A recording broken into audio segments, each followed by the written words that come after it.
Ready for War. That's my most popular song. It's also kind of my introduction into the world of this like epic rap kind of genre. It's been in UFC, Super Bowl. It also played at the Lakers game. The most surprising one was Power. I was in a movie called Home Again, which is funny because like that's where I met Lamar Johnson, who actually recommended me to go to Wexford. We got Goodbyes that came out.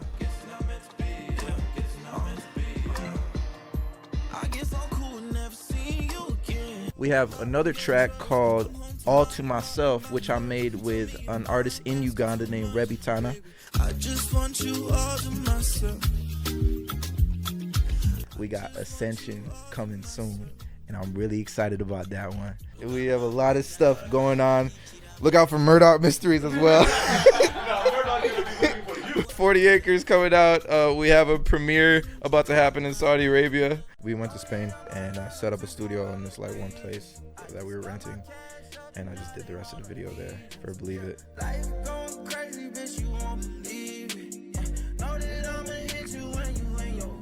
Walking is so great. I've recently fallen in love with it. Honestly, it's so cool. It clears your mind, honestly. Especially when I'm overwhelmed with music. It's just perfect. It's like different from like just an independent artist himself putting out a song to a label. It's easier to get into like these sync placements when you have like a machine or like credible people actually ushering in the song as opposed to just you. So I guess that also helped. And then they tell me what kind of rap style they want. You just read the brief, you go through it, try to get it to a T, you send off your first draft, and then they send back revisions, and then that happens about like 50 times, and then you finally get the one, and then all the other stuff happens. You get your payment. They finally upload it. For the Believe It campaign, we got we're gonna give you guys a shirt if you support, if you choose to actually believe in us. We'll be giving a shirt, a Zippo lighter, a postcard with an actual note written by me personally to you to thank you for actually believing in us, and also. Depending on how much you invest, it will be 3% of the song. And I hope we can do business together because I know we're going to go far with this thing. So it's going to be invested in digital marketing for the song and playlists. We'll see how far we can push this up because we can go to new heights together. As long as y'all believe in me, I believe in y'all. We'll believe in each other. Let's do this thing, okay? So... thank you for believing in me and us in advance, and shout out to Unknown Creatives. Peace. What's the story of you getting into cooking? The story of me getting into cooking? Yeah, Not much of a story. I mean, just the pandemic hit, and then all of a sudden, like, now I'm like, all the restaurants are like closed, so it's like Uber Eats, and then I didn't know how to cook. Mom was working a lot. I also saw her work so hard to cook and stuff. I'm like, you know what? I want to contribute in some way. So I'm like, I'll make something. I really liked Italian dishes, so the first thing I cooked was lasagna for some weird reason. Or actually, the first thing I learned to cook was like spaghetti and meat sauce because that was the easiest thing, and it was like filling. My mom always would cook it. She didn't. Every time I try to get her recipe, I try to get it down to a science, but there's just something else she's putting in it, even if I like get it down to a T. So I'm like, I had to find my own way. So I went on YouTube. Huh? It's not the cayenne pepper. That was the first time I missed it. Fuck it, the cayenne pepper, like, I know that's why I'm disappointed. But does she get mad when you cook with her? I know, like, my family members, like, you get overstimulated if I even try to help. They're like, get the fuck out. The best thing you can do for me is sit the fuck down. Nah, because she likes my lasagna. I mean, she likes my cooking. Like, actually, you know what? I think the first thing I cooked was a chicken parm and stuff. Remember? Chicken sandwich. Chicken sandwich, yeah, with Andrew and shit. Yeah. Shout out Andrew. And we were just cooking that the whole time. And like Alfredo, chicken parmesan and Alfredo pasta. I remember that was the first thing I cooked. And then my mom liked it. She's like, what the fuck? Cook more. And I just kept I was like, okay, what else can I do? And I like the fact that like it's something outside of music and something outside of acting. Like, you know, like I care so much about that stuff publicly for like it to be out in the public. But I have this thing that I just isolate myself in, and I could just like kind of do different things, and I could instantly get the gratification I need. My mom just eats it and is like, wow, this is fucking great. And I'm like, yeah, as opposed to like music, you gotta wait, acting, you gotta wait when the show comes out or whatever. So I loved it for that reason. But then also I just like wasn't eating right, and I wanted to eat right. So like I started meal prepping like crazy too. So there was that. And yeah, I just been ever since then. It's kind of been a pastime. It's kind of relaxing too. Yeah. I highly recommend. If you don't cook, that's crazy. A lot of people cook now. Yeah. Like, fucking Ismail surprised me. Like, those recipes, everyone got those like TikTok reels. yeah. For like cooking. Yeah. That one time during the pandemic. Mhm. It's also like when you're cooking, you're just like you have to do it for yourself. Like whereas like with music and acting, it's very you accidentally like I'm doing this for other people. Yeah. Like, I'm not making art. But with cooking, it's like you share it with yourself or like people you actually want to eat your food. Yeah. I mean, like, you're not like mass distributing it like to the world. It's just going knocking on doors like, hey, here's a piece of lasagna. Yeah. Some shit that would make it way more nerve wracking for some reason. But yeah, no, it's like me, my family, and it's probably more care that I put into it than music and acting, ironically, because it's just like for my people, here and stuff. So I get really excited around Thanksgiving. Like, I get to show off my lasagna again and shit like that. So yeah, I'm trying to expand more. I would love suggestions. I'm more just stuck on the like Italian wave because I really like Italian food for some reason. How do you decide what to cook? That's my biggest problem. I'm indecisive. Whatever's in the fridge now. No, yeah, I go out and get specifically what I want. I'm like, okay, I feel like this and stuff. That's why meal prep is so great because then it's like I have whatever, but then I get bored of it. I get bored of it like after a week, and then I have to like re-motivate myself. So I've gotten to the point where like I have like one meal that's meal prep because I always somehow miss dinner. So I'm just too tired when I get back, like either from work or something, and then just like crash. So I have that because it's microwavable, the healthiest TV dinner you could possibly have, and everything else is like lunch. It would be like I gotta think of something on the fly, butter chicken and chili or something like that. That's just not something fun. different every now and then. Butter chicken. Also, yo, I started realizing like what the fuck is the concept of these like specific things we're supposed to eat at these times? Like you know what I'm saying? I'm eating cereal for dinner if I want, bro. Like it's fucking food. I was like, yo, bro, I like the feeling of exercising my free will when I'm eating like waffles at night. That's like really, it's really fun. It's free. Also, like, I'm like, who came up with this shit? Like I want to eat like a 4-course meal at like noon or some shit for some reason. Yeah. I starve myself the whole day and then binge. Yeah. I'm accidentally intermittent fasting. Yeah. There's that too. You don't even need breakfast. I Like, think breakfast is marketing. Like it literally is. Yeah. It literally is. Like for thousands of years, hunters and gatherers, they didn't eat breakfast, right? They didn't have luxury. Well, there wasn't no real concept of it. And then go get food. There wasn't no real concept of it. It was probably like snacks. Like I have a pouch of shit and just, you know what I'm saying? Leather sack of meats. And like, some, like, You're right. you know what I'm saying? It wasn't until like the great feast at the end of the day or something like that. But till then it was like rations. Yeah. You know what I'm saying? You just eat to get Yeah. calories and nutrients. Like that's what you should eat for to get your nutrients. You shouldn't take vitamin pills. Yeah. Yeah. You should eat, but I mean, if you want to go the extra route and stuff, I feel like, especially like with Chris, he's like a vegan, right? Yeah. He was a vegan. He's now a pescatarian. What? He's a pescatarian now. this is He eats upgrade. fish now. That's crazy, right? This is upgrade. But Yeah, fishes but- don't have lives. What the fuck is that like? What When you don't feel pain. Well, okay, he so never now we have morality he and- wasn't a vegan for the morality issues. He doesn't give a fuck. Yeah. he just like for the health benefits because he had like some severe condition at some point that almost killed him.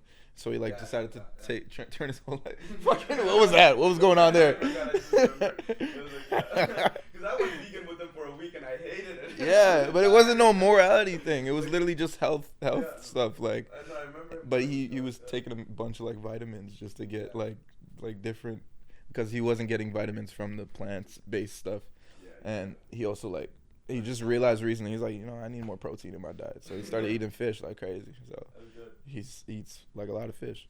Yeah. He's also a robot. Yeah. I think he's doing like 25K steps a day, and that's crazy. You know how hard it is to do 10K? Remember what he made us do in Venice, bro? He just made us like, we got him one coffee and it was over first. We didn't stop for like 6 hours. We just walked every fucking block of Venice. Walking is so great. Walking I've every day. recently fallen in love with it. Honestly, it's so cool. It clears your mind. Honestly, especially when I'm overwhelmed with music, it's just perfect. And everything that's going on in my life, just like go for a walk. By the end of it, it's done. And this is the perfect place to like walk. I think it's like Fall is also the I best. almost walked to the Harbourfront. Yeah. So I'm just walking along. Fall is also the Do you best get work medicine. done like while you walk? Is there any way that you can Actually, yeah, I've so all my scripts for whatever I'm doing right now, I have this app that's called like Cold Read or something like that, and it's like it reads to me the lines and then activates the next line when I say my lines. So it's like I'm walking along just like memorizing my lines, and I was doing that. use that yet? I tried Yeah. it. There's a subscription, isn't there? Oh yeah, I think so. Honestly, yeah. I just decided like, you know what? I was like, I don't want to. I decided, yeah, I was like, you know what? I'll just invest into this because I realized one day I was like, AI can make this process so much easier, and I'm sure there's apps out there. And just lo and behold, yeah, search it up. Yeah, I've been doing that on my walks, writing like poems whenever I walk and stuff.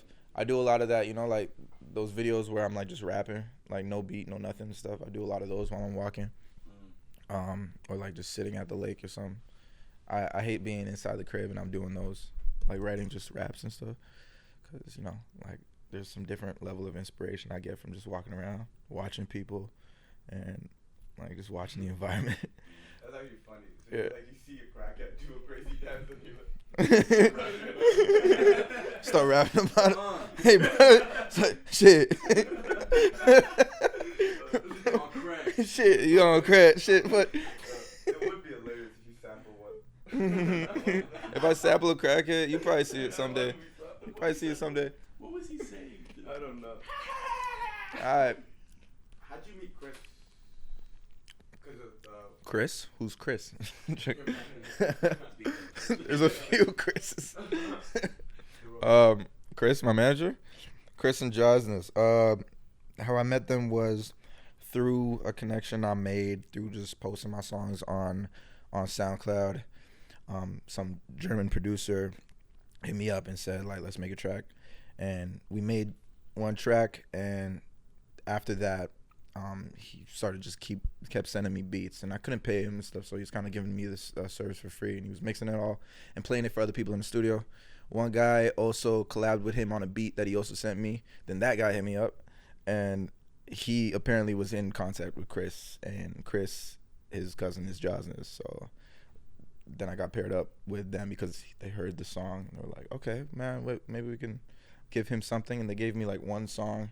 I instantly went on it and stuff. It was more that like epic like sound that is the most popular on my page, and we kind of just went in from there. He introduced me to Josnes, and then Twy. who's Chris and Johnson? Chris is my manager. I said that. Fuck you. Jesus. Chris is my manager. Josnes is the producer for Ready for War, Juggernaut. There's plenty of other songs that we've done and stuff, but Ready for War is the most popular. Yeah, very much. Yeah. Do you want to talk about Ready for War? No. No. 80 million streams. Hey, I'm joking. Ready for War. That's my most popular song. It's also kind of my introduction into the world of this like epic rap kind of genre that we've been working on. It started from like the motivation I got from Chris and Josnes to make a lot of sync songs that would get into like commercials and video games and such. So they just kept sending me beats like that, and Ready for War's beat was one of them, and it just kind of came to my mind. That's just what the beat made me feel. It's like motivation, like, and stuff. I watched a lot of motivational videos like growing up because I need that and stuff. So I kind of like translated that feeling into the song, and we gave it to them. It wasn't much of like a song for a video game or a movie like we usually do, where it just goes straight to the people who are making the video game and then put it in the soundtrack. It was actually just for ourselves. We just wanted to release it, and we released it with Position Music. Shout out Position Music and Twy. It was kind of a collab deal in that the collab distribution. They put it out, and it just kind of just went crazy, and it's still going crazy. It's been in like so many different things. It's been in UFC. It's the most surprising one was Power. The last it was in Power. I remember my auntie sent me the clip and stuff of it. It was like in the end, Power Ghost or like I forgot what the show. It's a show. It's a show. The editor could probably put up whatever the fuck is on it. Play the whole show right now. Play the full episode. It was cool. It was cool like how they kind of introduced it because like the line was like, "Oh fuck, we gotta go to war and shit," and all you hear is, "Are you ready for war?" Like, and it just like crashes in. The credits are rolling while the whole song is playing. I'm like, shit, yo, 50 Cent knows me. So like, I'm like, I was really excited because my sister also called me up like while we're. I was just walking along down here. She just calls me up like, "Holy shit, you're in power! I can't believe it!" She's going crazy, and I'm like, "Yeah, we in it." That was when I was realizing it the whole time and stuff how crazy it was because people really didn't know about the song, even though it was doing so good. They didn't know it until it got into Power. Funny enough, weirdly, because it's yeah. It was in all those things before that, but typically, I guess like the black community didn't cue in until it was on Power and shit. It was funny as hell. Yeah, it was also in like Super Bowl. It also played at the Lakers game. Yeah, just 80 million streams. It was nice. It was good, and it was recorded in my mom's basement. So thank you, Mom, for enduring the freaking volumes I had to go to make sure that song had the energy it needed and stuff because I was just screaming in the basement and she thought it was crazy. But yeah, I mean, to a degree, of course, you have to be crazy to like scream in a room by yourself and stuff. But, you know, I just thought it was a challenge. It was different from whatever I was doing at the time. And I thought like, okay, they think I can do this. It's like, you know, how can I like find the pocket that would fit perfectly for me to be, you know what I'm saying? Try something new completely because I do this for the love of music and creativity and trying to see what I can do and stuff. So that was like the motivation to even start it. And we found our pocket, I guess. It translated. So. How does sync usually work? How does sync usually work? Yeah. Like, how would one get a sync feel? Or like... I'm not too sure. Honestly, a lot of people have asked me that question, and I try to trace my steps on how the fuck I got here, and it just doesn't honestly make sense from this level now. So I just look back at a kid that was screaming in his basement and just trying to get like his passion out to the world and stuff. Obviously, I think really what it is having like a good team, a great producer, a manager who would like put you in the rooms and such, people with those connections too, because it's like different from like just an independent artist himself putting out a song to a label being like, hey, yo, we can get this in commercials. It's better if like a manager like who I had was Chris, pushes it to Twy, who they already have a good connection with and stuff. So connections are really everything in that regard.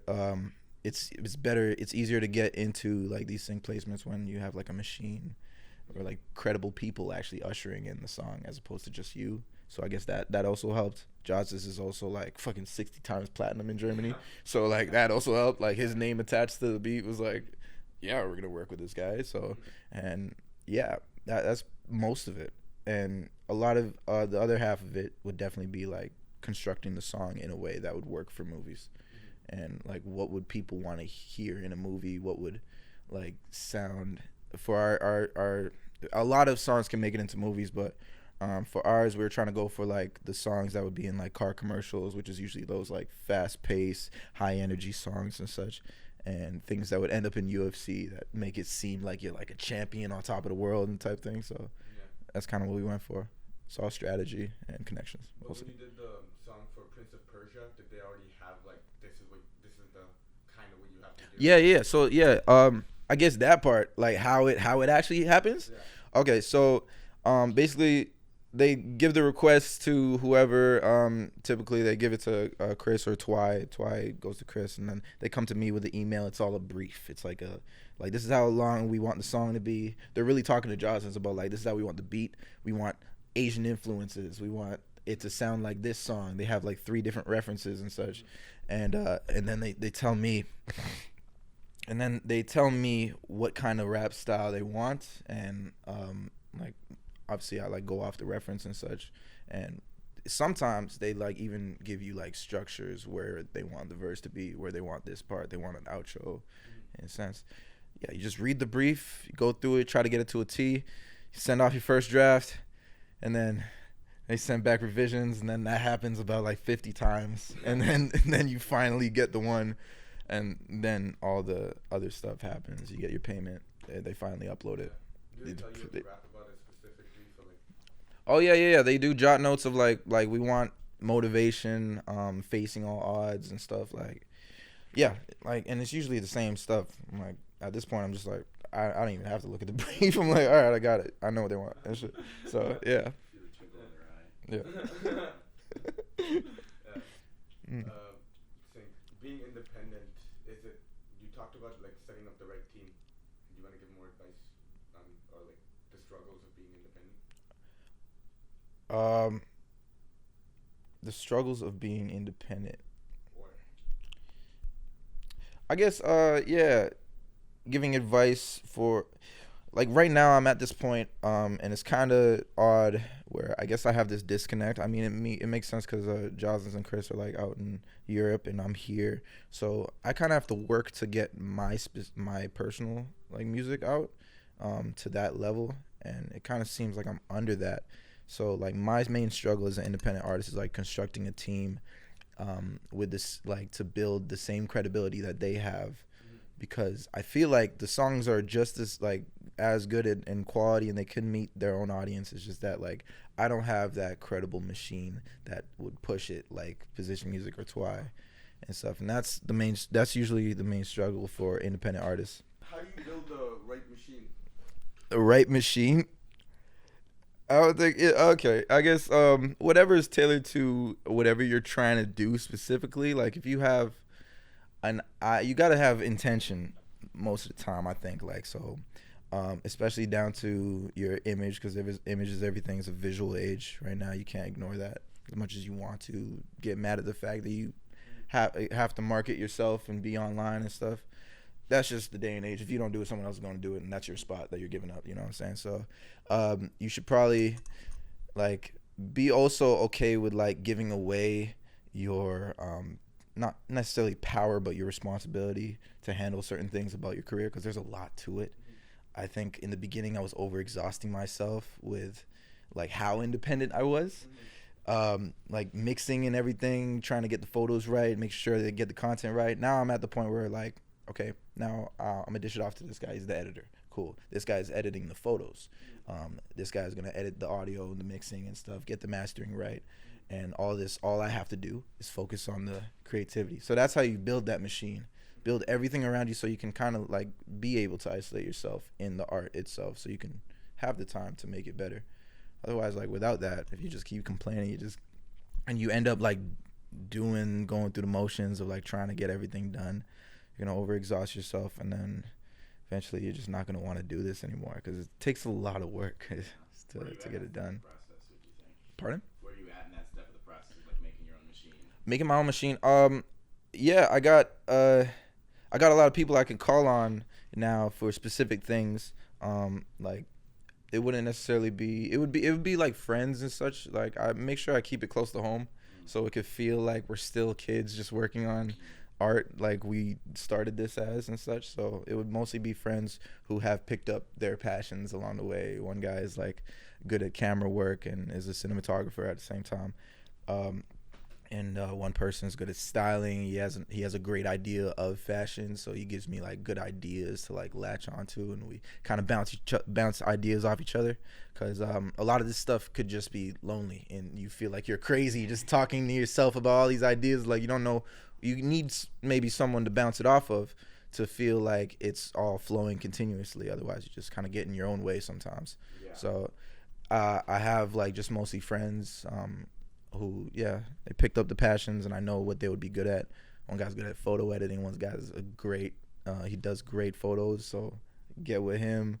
And then one guy's good at editing, one guy has the beats and such, and like all I have to do is be a rapper at the end of the day, and that just makes it easy. And that's it. I wouldn't like want to call it a machine, but it should be like that, because as long as it's fun though, I just don't want anything to get in the way of like the fun of it stuff. And you'd find it's actually pretty fun to make this whole thing an operation as opposed to just you being a kid in the studio, you know. Is marketing and social media fun though? Like, it could be like it could be like you have to just find your own way of doing it. It's an art form in itself. Content creation is definitely an art form in itself. So like don't sleep on the fact like the only reason you don't want to do it is because you think someone else is doing the exact same thing that you want to do. It's like kind of takes away the fun out of it. It feels like you're just going through the motions. It's like, no, you just haven't found the version of this that you want to do specifically and stuff. Because naturally, as artists, we all do want to perform.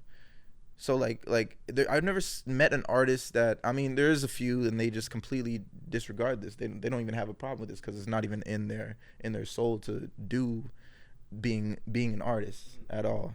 But every artist that genuinely wants to be an artist or genuinely wants to be a musician at the top of the game loves performing in front of people. So maybe that's your thing that you want to promote in the content and such things. It's just you haven't figured that out yet, so you kind of look at it in a negative light. And I say just get out of your own way. Like that's probably the main thing that's holding you back. Is just get out of your own way. You're probably projecting some kind of perception that you like no one actually really cares in general. Social media is probably the only way you could like grow your audience. Yeah. And also eventually like you're going to have to get used to the cameras being in your face. So like this is probably the best time to actually get used to it when you have full control over it. Yeah. So like every time you like set up the camera and stuff, maybe you just want to start talking and stuff. That's preparing you for like the interviews. You're on talk shows and stuff and you're not prepared and stuff. That's gonna be bad at that point. You're just gonna crumble out under everything. So you have to like kind of play like you're in that spotlight beforehand and stuff, and you have to enjoy it because it is enjoyable and stuff. I think I found my way. I love performing. I love like expressing myself authentically, like just even if there's no beat or something, I just like doing that. So I just keep doing that. And the only thing that really gets in my way is just the like public perception, because that was a thing to like get around. Like being put out in the spotlight, it is a scary thing, but it is something that you have to get over because, you know, there's just like 100 people that are probably going like laugh in your face, but as long as there's one person that's like inspired by what you do, you're doing the best you can for the world. You're doing exactly what you need to do for the world. So, yeah. How'd you get over that being recorded? Did you do reps? Did I do camera reps? Just turned it on. Yeah. Like 30-second camera record reps. Like sat in front of the camera reps is crazy. I think honestly it came from I think some people just grew up having it. I knew I got it from my mom, or definitely also my dad too. I think my parents are just like natural performers, and it just trickled down to me because, especially like my mom put me on stage very young, and a lot, even some of my friends I grew up with, and they caught the bug too. Now we're all just like kind of crazy extroverted performers in that sense. And then over time, of course, got into acting. That helped with the camera things. Being on camera, that's basically that. Mostly, in the beginning it was really tough being on camera because every time I just hear that or like see that red light come on, I just kind of freeze up or get lost in the moment. No, that's what I mean. In the beginning of acting, like when I was like 10, like you know what I'm saying, like when it started. Yeah. But at the same time, the reason it was like easier, it still worked out at the end of the day because like I went through before 10. There was like 5 years of me just being on stage and then also going to the acting classes and being in front of people, doing and performing and such. So that helped, and that's pretty much how I kind of got over it. It's just years and years and years. And I still, in the back of my mind, because I'm always trying new things with my like artistry and such and different directions that I'm going, and trying to like connect the dots with like how to get through to a main audience and build a fan base through this thing. So there's still like a few things to get over. But that's just naturally who we are. Like we're always gonna be cautious, like walking into any rooms and such too. What was your first show or movie at 10? At 10? No, I started out modeling. Yo, if you go way back, you probably see me in like. If you go way back, yo, ask my grandma. She got it on every time I walk in her house, she got it on the fridge. She got it on the fridge right there, and like she actually has a scrapbook of every single thing I was in. I was in like Zellers, Walmart, back when Zellers was a thing and shit. Yeah, like you know, I was just like this random black kid in these like just trying on these things, and there's a price right next to it. It kind of look crazy, but like, you know what I'm saying? But you know what I'm saying? You know? And she still has those catalogs, but like that's where I first got my like. I think like you know how you have to get credits to get into like the industry and such. Yeah, so that's kind of how I got in, and also did commercials in the beginning. So it was all like really from the ground up. Like we showed up to our first agent with like a Walmart printed headshot, and it was like the lighting was off. It was shit. It was on a terrible shitty Samsung phone that we took the picture on. We're like, all right, here, like just give us a job and stuff. Like we were trying our hardest. It wasn't about like calculating everything, getting the best, most perfect thing. We're just like, oh, let's do it. Let's just go. And yeah, started that. Someone saw my potential. Was like, okay, let's get you here. Put me in modeling. Put me in commercials. And then commercials went up. Yeah, just kept going. Eventually, Heartland out of nowhere. Yeah. Was Heartland your first big acting break? Kinda. There was like a few short films before that where I just played the younger version of people and such. I was in a movie called Home Again. Yeah, the flashback. There's a flashback. I was in a movie called Home Again.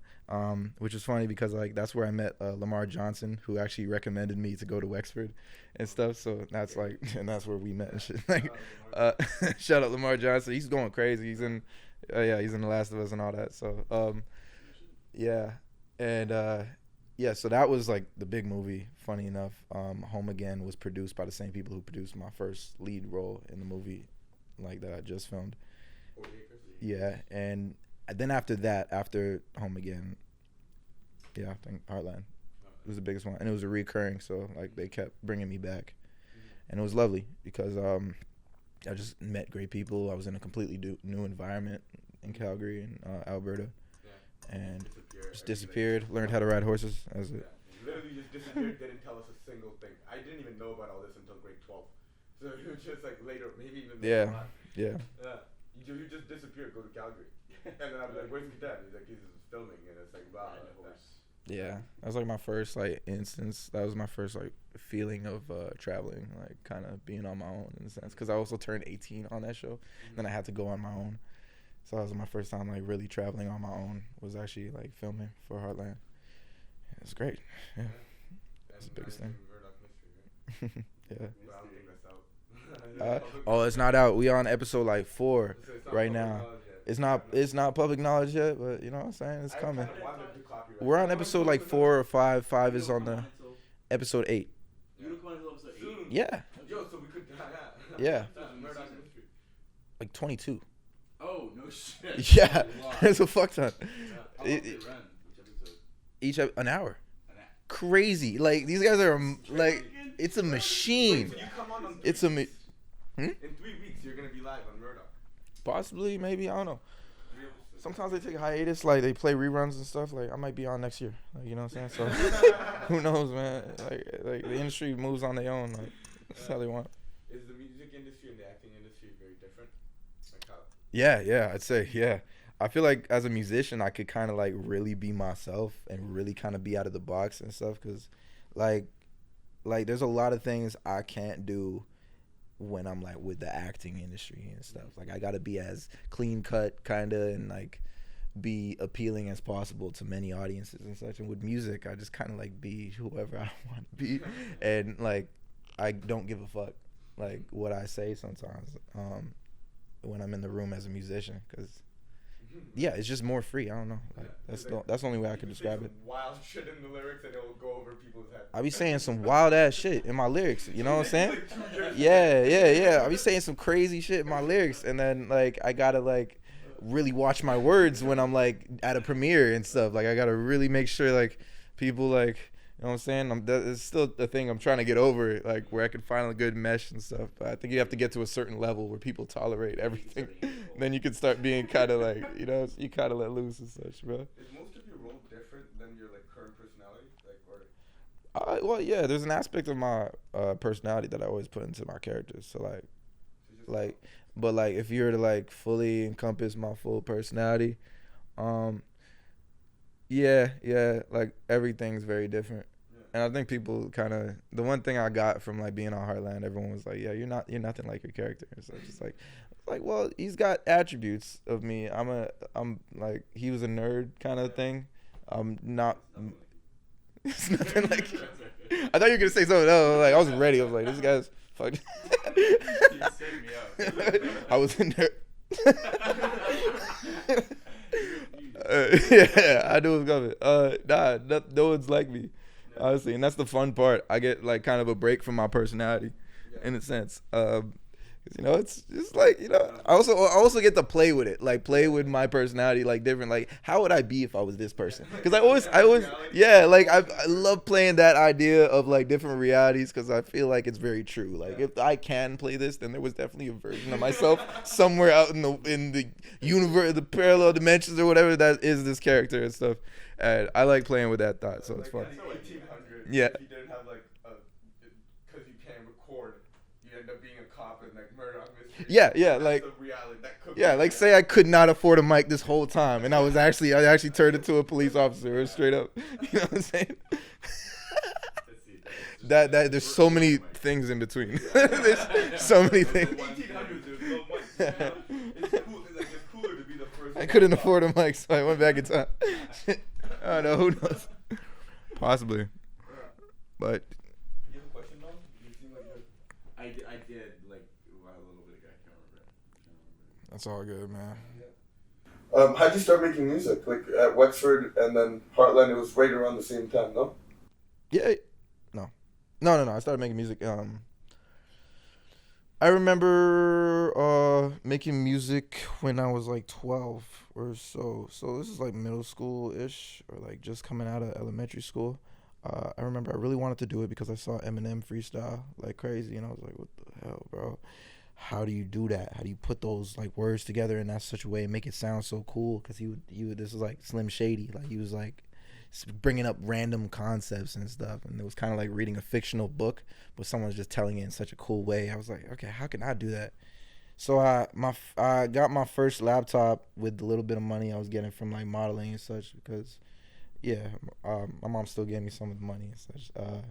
I bought the laptop, cracked FL Studio, downloaded FL Studio, bought FL Studio legally. And then like it was just up from there. I was like, okay, shoot, I need beats. I didn't know that. I don't even think there was a concept of YouTube beats around that time, probably. But I was like, okay, I gotta make beats. So I started making beats on that laptop at 12, and tried rapping. I think I'll send a picture of like my first ever setup. It's funny enough, it was this mic. This is the first mic I ever rapped on. It's like I don't know if people should see it. I don't know why it's here. I mean, it is here for a purpose, but like, yeah, this mic was the USB mic, the first mic I ever rapped on. Just went up from there. Just kind of got better over time. Just researched more, realized I needed better speakers and such. Yeah, just fell in love with it. At the same time, there was acting going on, and I was just bringing my studio in the trailer. So that's why I would always like have my studio with me, and like while I'm traveling. Yeah. Like anywhere. Like he'll be on a flight with the studio. It's fun. Like he has a setup for that. Yeah. I probably got a picture of that too, where I'm literally like my interface.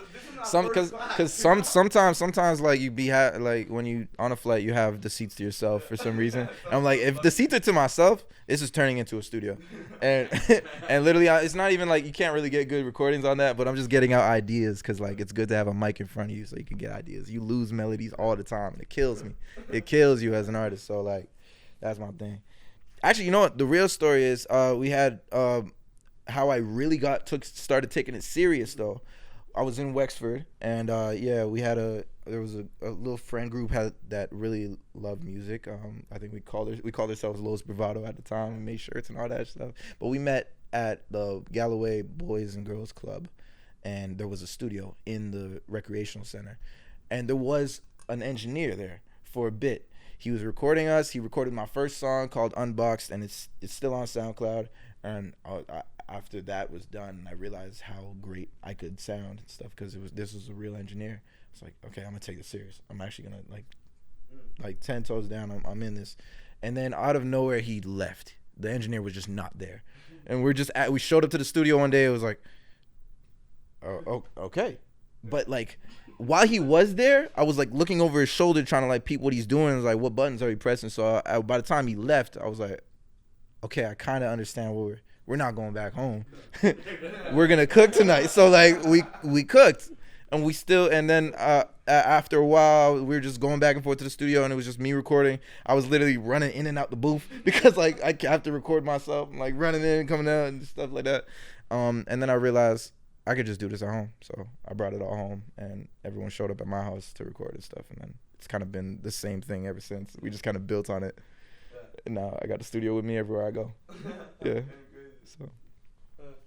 You had a studio at his like mom's house, and then he built, like, I think we talked about it last time, like his whole basement. You were rebuilding the basement and built that fucking legendary studio. Well, yeah, like the new age of independent artistry, of like actually taking the whole process in your own hands, I swear, is like, I feel like music has never been better. Like, it's so in the hands of the artists more than ever.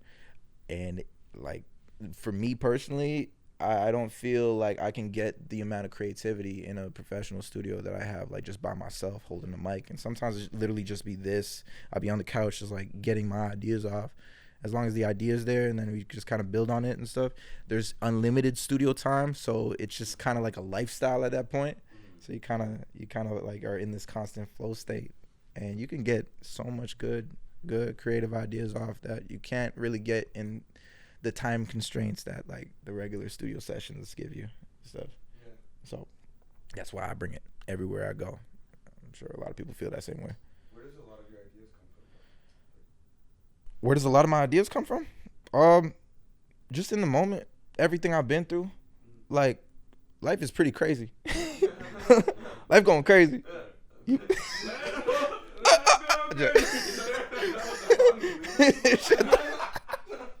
Dog, yo, like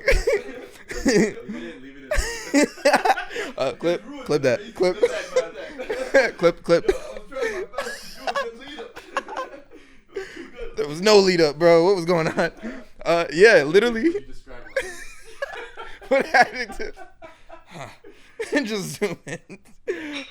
Yeah, no, bro, just life, bro. Everything we've been through, everything I want to achieve too, like that's a big one too, because I feel like sometimes I'll be saying a lot of things in my lyrics where it hasn't happened yet, but I know I'm capable of it. It could happen, so I say it with enough conviction that it actually is like a reality at some point. Like I'm a wholehearted believer in this manifestation stuff. Like, really live your reality before it proves it's your reality. You know what I'm saying? So a lot of the things I rapped about back in the day are like on the nail now. Like, they were really true and stuff. Like, I rapped about traveling before I even had a plane ticket, like the first plane ticket stuff, you know?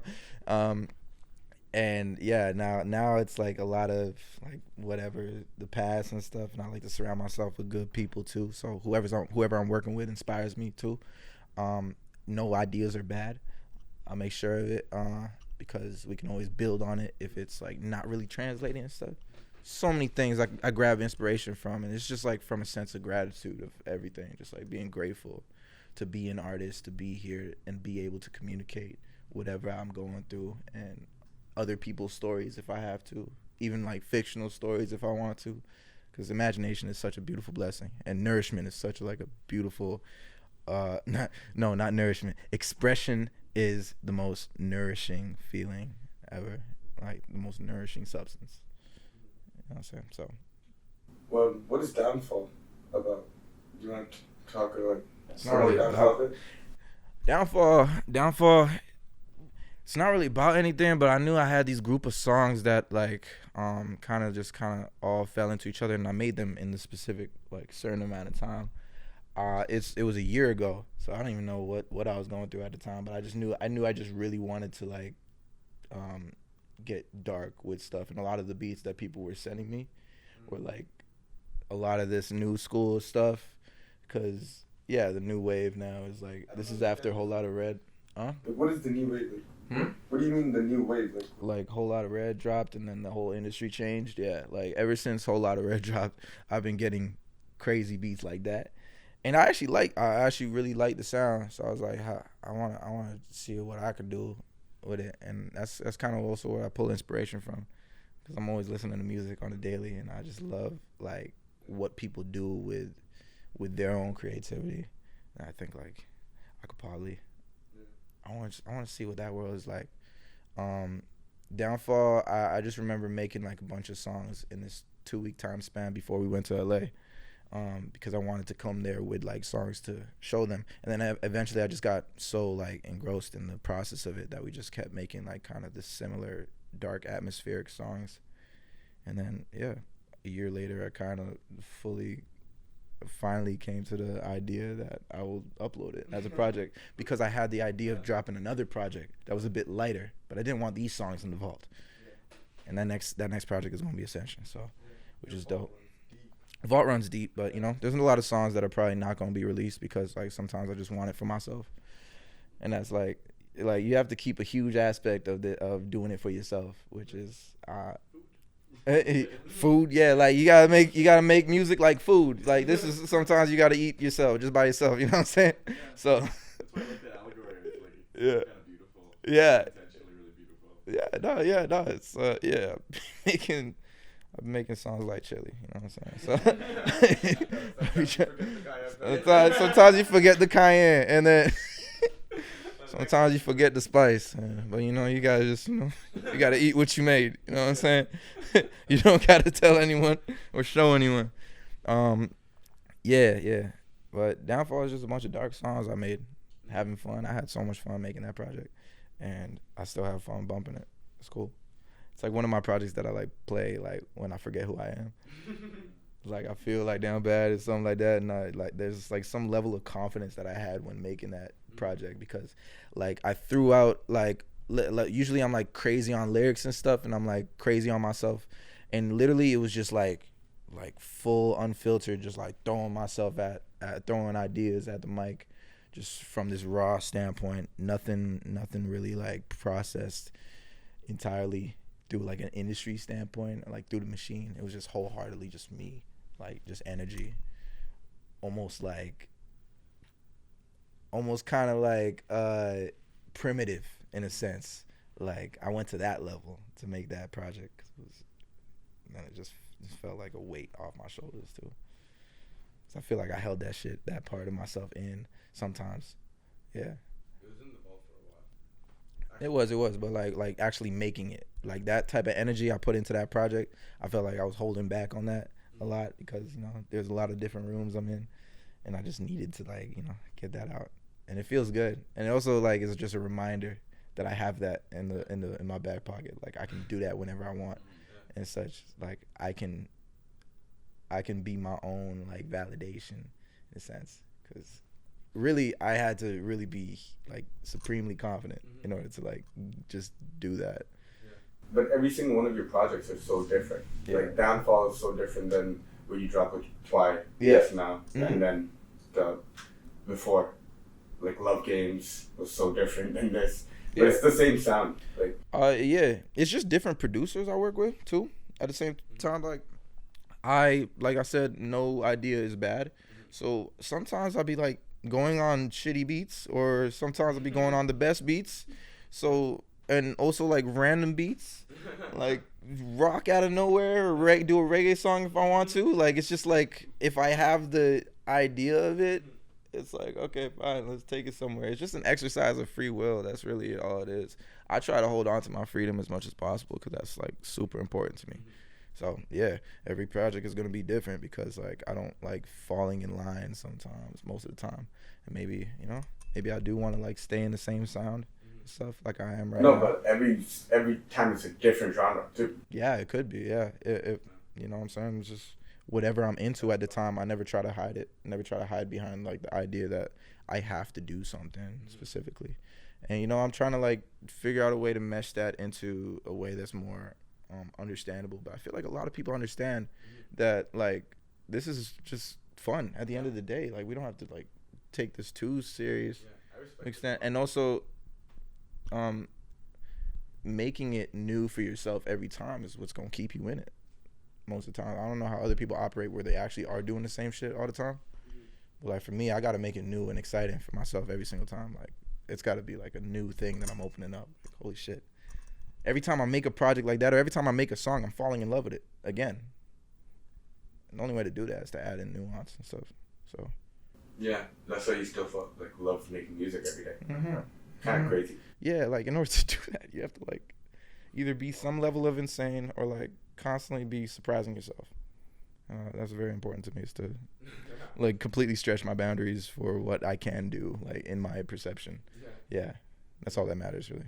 It's funny because you're rapping about like you're manifesting, but when you're like rich, usually they rap about how broke they used to be. Yeah. It's like totally backwards. Yeah. When you're broke, Well, you can always be more richer. You know what I'm saying? I don't know, like, you know what I'm saying. So you can always rap about every single thing. Is there anything that your fans know or that people know? General as fuck. Before we start believing. I don't know. We didn't even say anything. Brush y'all teeth and shower as much as y'all can. Oh, It's good for you. We gotta just do believe it. Yeah. What do you believe? What do you believe in? All right, y'all. Crazy. What is that? Life's good. What is life? What is life? Life going crazy. Yeah, you said that in the lyrics. What is life? So many questions, but I just like Yeah. keeping them in. Yeah. What were we talking about before? Just so we get Fucking. situated. Fuck. I don't know. Fuck. We're talking about shit. We got cooking. We got Believe It. So the song Believe It, that was like, how did you make that again? There was the trip. I know that was part of it. Did you make it on the trip? Yeah.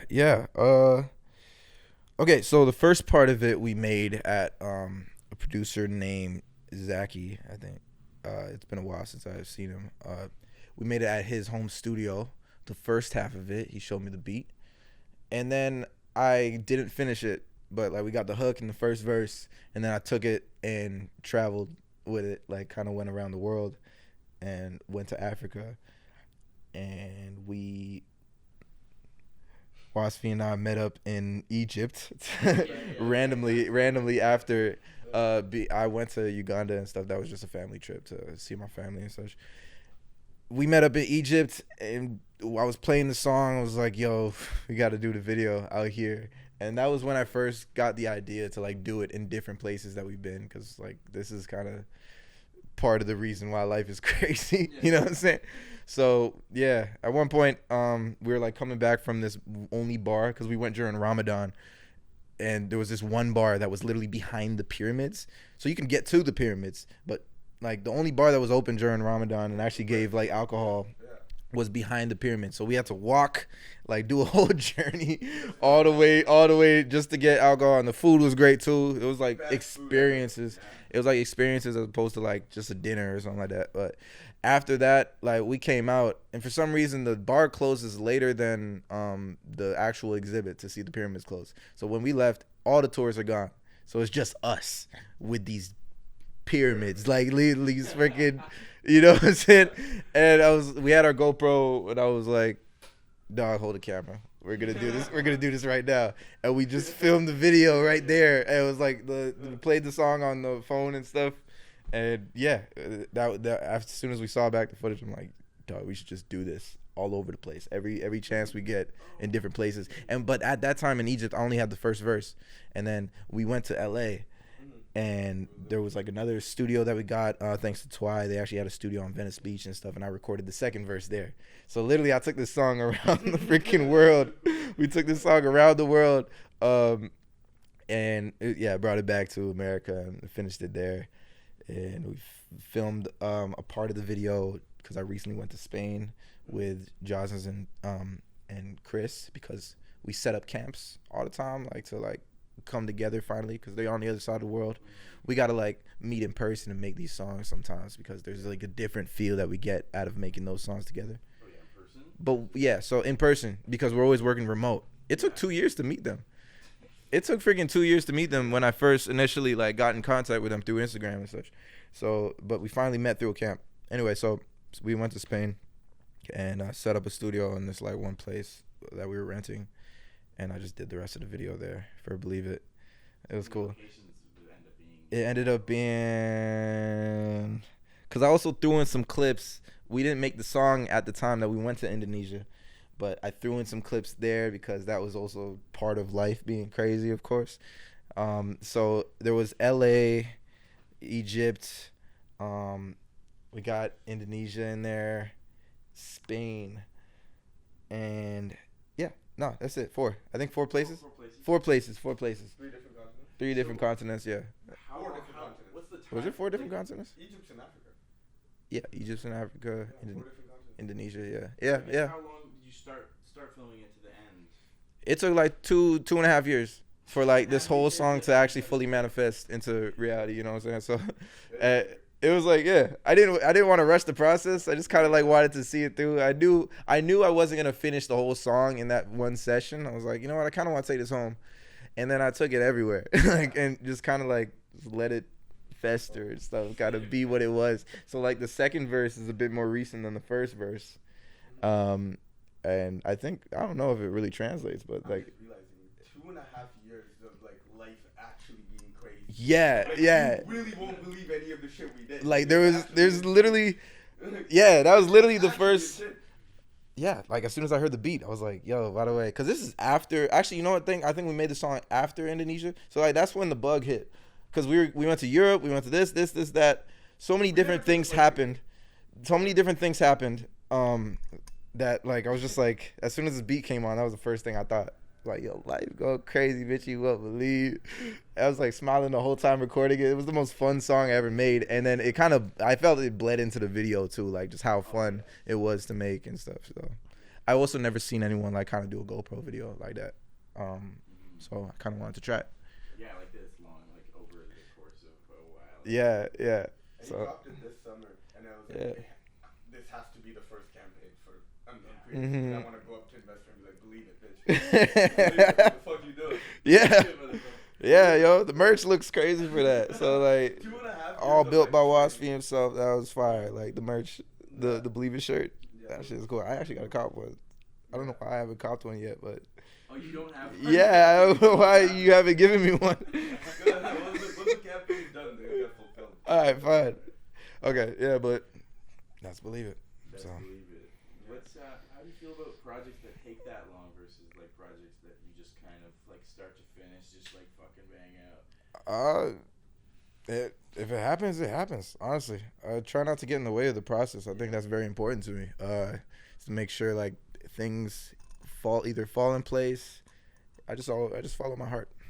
Do you So have a preference of like projects that like take a long time or projects that are pretty short? I wish I could do that whole hiatus thing where like Kendrick goes away for like 5 years and stuff, lives his whole life, comes back with a banger ass project.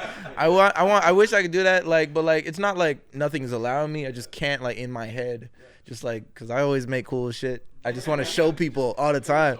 I just always make dope shit. But And like I just it's like cool. Like it's like, you know, you took 2.5 years to like really like have fun with this one. yeah. The video, just everything is so cool about It was kind of procrastination, honestly. Really, if I'm really being true about it, like I wanted to add a second verse from the day I made it and stuff. I just never got around to it until like literally a year and a half later in LA. I was like, okay, fine, and I'll finally do it because I think what really helped was like filming it over there and stuff. And I think honestly, like, yeah, I kind of did get in the way of that. I wasn't like just playing the song and you had the GoPro and you know we're just like yeah. talking shit. It's kind of like how people like film music videos on their iPhones nowadays. It's like you can kind of. It starts off as like, which continent are we going to next? It's like, This is literally life, like that was- our life. yeah, it's just fucking. There's also a bunch of vlogs we should probably like release soon, and they'll come out as soon as possible. But it's probably gonna take another 2 years. I don't know. It's like that's literally how it goes. Really, it's not no preference. I saw how big that fucking hard drive is. Yeah. And there's gonna be another one. Those are full. How much storage do you got over there? Those are like 8 terabytes each. So like yeah, 16 terabytes with songs, and I gotta get a new one. How much is? Oh, like Because it's also like film and stuff. I'm really into film, so like I was doing a lot of music videos for other artists and stuff. So that's still there, and then a bunch of like other things too. I Like know you filmed music videos for other artists. yeah, videography. I was doing like yeah. Right, no, you told me about the video. Yeah. Stuff. You still doing that? No. No. I got tired of working with rappers, man. I got Me too, man. these guys suck. What? You got something to say? That's fucked up. Interviewing. Yeah, me too. Fuck, just fucking leave. Yeah, it's a fucking soul R&D. I don't know. Yeah. No, I just got tired of it, man. I just didn't like. I realized though, I didn't want to go above because I still had that like weird feeling of like I feel bad if I charge too much because I'm also a rapper and artist and I understand. But at the same time, these guys are asking for like thousands of dollars of quality, but I'm like selling it for like $200 a video piece. I was doing a lot of it. That was what's really putting the money on for me in the bank and shit. But nah, there was a disconnect because I wanted to also work on my own shit too. You're still keeping all their footage? And I still do, cause yo, I'm proud of that shit, bro. That shit was good. I was good at that shit. Like, it's memories, yo. I'll show y'all some later, bro. I was really good at it. Yeah, like, you know what I'm saying?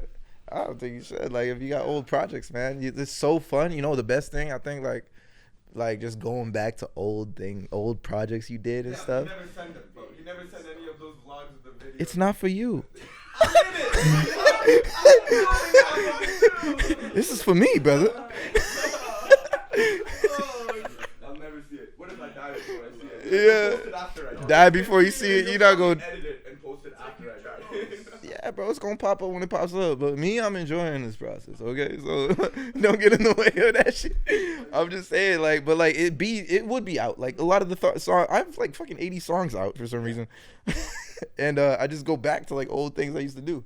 I love going back to my first project. Yeah, Barbarian all the time. Yeah. Like, your shit, like, over and over and over. I only listen to my music nowadays, bro. I literally like I have so much music, like I'm just fed, bro. I'm like, I'm good. I'm making my own everything. I'm like, yo, if Kataem comes on my playlist again, it's like, bro, I was with him 8 hours. Yeah, I'm tired of his voice. Shut the fuck up. Let me listen to Tyler, the Creator. Yo. That's crazy. That's Actually, his voice is like in my head, I think, every day at this point. Because every day in my playlist, there'll be one of his songs. Yeah. And I'm like, what the fuck? But you want to talk about Believe It, the campaign? All right, you ask the question, man. You ask the questions from now on. All right, we're done with this shit. The money going towards marketing, you didn't even let me finish. Calm down. I don't. I was gonna go into it when he was talking about Believe It, but then we went on the terabytes. Talking about terabytes, you know. It's important. Important shit. Every time we start talking about the campaign, it's always It's terabytes. Is it way too structured or way too not structured? Yeah. We only do. Sorry, but Yeah, where's the money going to? For the Believe It campaign, we got we're gonna give you guys a shirt if you choose to actually believe in us. We'll be giving a shirt, a Zippo lighter, a postcard with an actual note written by me personally to you to thank you for actually believing in us. And also, depending on how much you invest, it will be 3% of the song. And I hope we can do business together because I know we're going to go far with this thing. It's going to be invested in digital marketing for the song and playlists. We'll see how far we can push this up because we can go to new heights together. As long as y'all believe in me, I believe in y'all. We'll believe in each other. Let's do this thing, okay? What projects do you have coming up? Okay, so we just dropped Downfall. We have a bunch of songs out, honestly, a bunch of singles. We got Goodbyes that came out just, I think, a week and a half ago. It also has a video that I filmed in Uganda, which is dope. Shout out to Cover Art Daily who edited it. No shout out to the director who actually ditched me when I asked him to edit it and such. He took all the money, but at least I got all the footage. There'll be behind the scenes clips coming for that. Goodbyes out now, all platforms. Beautiful video on YouTube. What else do we got? We have another track called All to Myself, which I made with an artist in Uganda named Rebitana.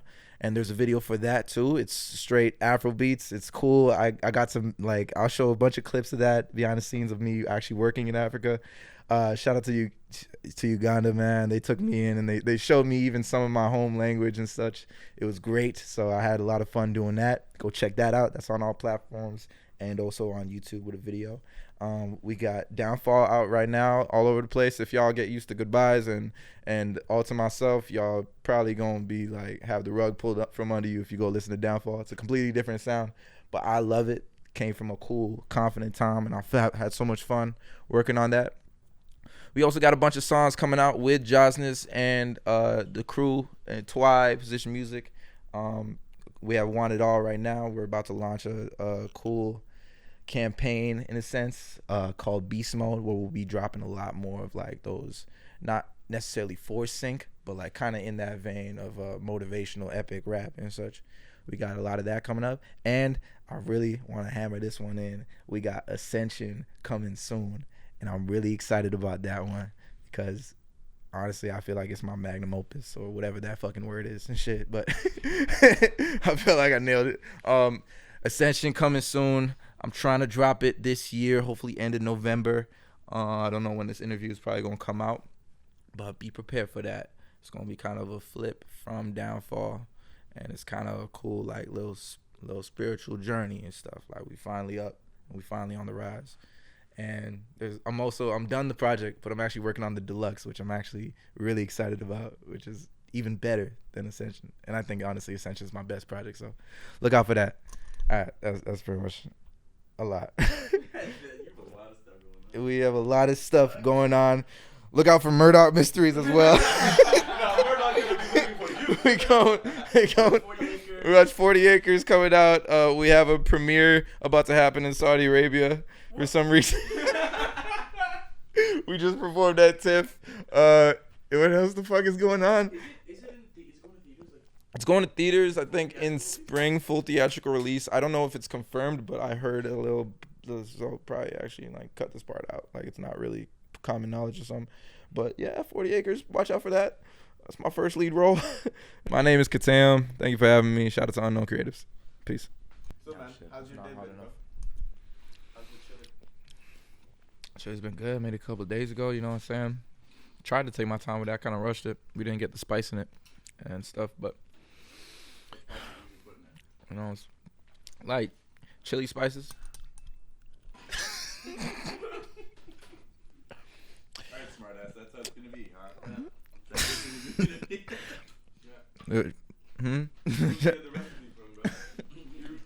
This white woman on YouTube. It's usually a white woman on YouTube, man. I just be like, they be clutch as hell. That's why you forgot the spices. Huh? That's why you forgot the spices. I clearly put all the spices she told me. It's just not spicy enough. I'm joking. It's like hot chili powder, which is like a whole bunch of things, and then, but I forgot to put in cayenne, and I fucked up there. That's great. It's like paprika, but it's like mild chili. Like, this is the shit. Can you not put it in now? I could, but it's like I kind of want to take this L like with grace. You want to? Yeah. Nah, I'm playing. It's actually a great idea. I just haven't thought of it until you said that.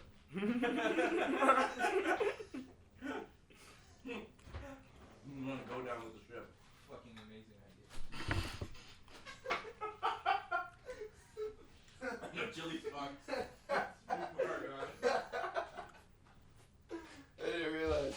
We should have some audio like reward for. Is it on your iPod? Mm-hmm. Do you have it under the table? About to have some under the table audio. Okay, I'll have it What above. is this fucking immigration? Immigration law. Immigrants trying to get a job. Immigrants trying to go to the website. Trying to raise money. Immigrants, startups. This is what's going on. No, Did he take another? The intermission at the beginning is crazy. Are you okay? Did you puke? No. Oh. Just. My interviewers are hungover. could you bring one of the sheets? That's a hella fucking. What? Bring some. I'm not a billionaire, yeah. Hyperhidrosis. These are my hyperhidrosis. Interviewers have hyperhidrosis. It sounds contagious. Like It it sounds like I'll start speeding But sweat. it's just disease. It's like he sweats like Sweat. crazy. Mm-hmm. Yeah. No cure. Even in the winter? Even in the cold? Even in the winter, man. Sometimes. How do you sweat when it's cold? It just does My that body work? finds a way. Where did I put Does it? it freeze? Oh, here it Well, is. it's 'cause, like, I don't know, my temperature is like fluctuates a lot. So like if it'll be in a little bit hotter part. Yeah. Boom. Sweaty just like that. So what's that? So can you do the makeup thing? What? You know, in the makeup artist, they'll hold it up to the camera and they'll go like this. Oh, yeah.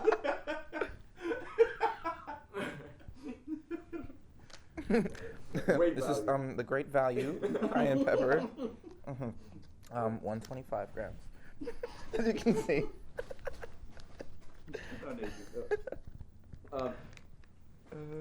There was Dixie when she was like meal prepping. She didn't use seasoning because she was like calories. I'm trying to save on the calories, and I'm like, That's not how that works. I'm still making fun of her. It's been like 4 months, 3 months. 0.005 calories she lost. It adds up. So you watch one white lady. It adds up, bro. Always this white lady spewing propaganda.